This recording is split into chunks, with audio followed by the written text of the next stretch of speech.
दिल्ली में बीजेपी के राष्ट्रीय अधिवेशन का समापन हो गया। अधिवेशन में बीजेपी के दिग्गज नेताओं ने पदाधिकारी और कार्यकर्ताओं को संबोधित किया और बीजेपी की योजनाओं के बारे में बताया। इसी क्रम में मध्य प्रदेश के सीएम डॉक्टर मोहन यादव ने भी अपना संबोधन दिया।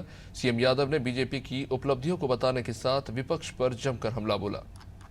मुझे इस बात की भी प्रसन्नता है कि वर्तमान के दौर में जिस ढंग से भगवान श्री राम की बात आई, अब मैं तो समझ नहीं पाता हूँ इस बात को, क्या भगवान राम के मामले को लेकर के आज इतनी बड़ी आबादी में 142 करोड़ आबादी में एक पूरा बड़ा वर्ग जिन पे श्रद्धा करता है, जिनको आस्था से देखता है।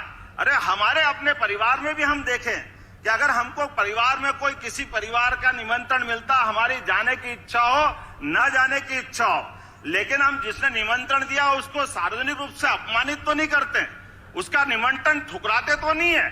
अरे बड़े दुर्भाग्य के साथ कहना पड़ रहा है कि भगवान राम का, वो भी सुप्रीम कोर्ट ने जिसके मामले में फैसला हो गया, भगवान राम का निमंत्रण जिसको मिला है, और ये दुर्भाग्यशाली अभागे लोग भगवान राम का निमंत्रण भी ठुकरा करके देश में राजनीतिक विजय की कामना करते हैं।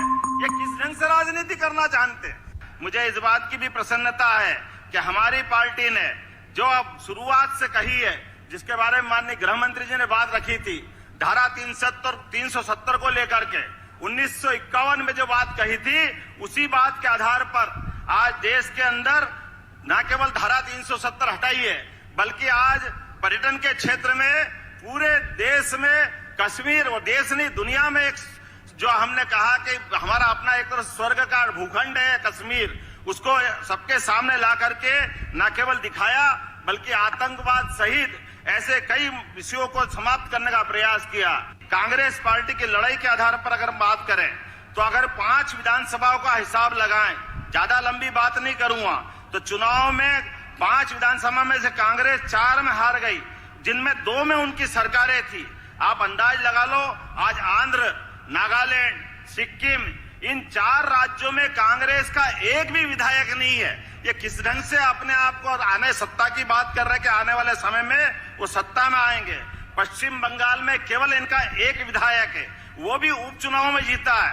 देश में सबसे ज्यादा विधानसभा सीटों वाली राज्य उत्तर प्रदेश में इनके पास केवल 2 विधायक हैं। मुझे इस बात की प्रसन्नता है कि आज हमारे पास देश के अंदर सबसे बड़ी पार्टी का तमगा भी है और सबसे ज्यादा सभी जातियों का समुच्चय बनाते हुए देश के सभी राज्यों में सबको मौका दिया। मुझे इस बात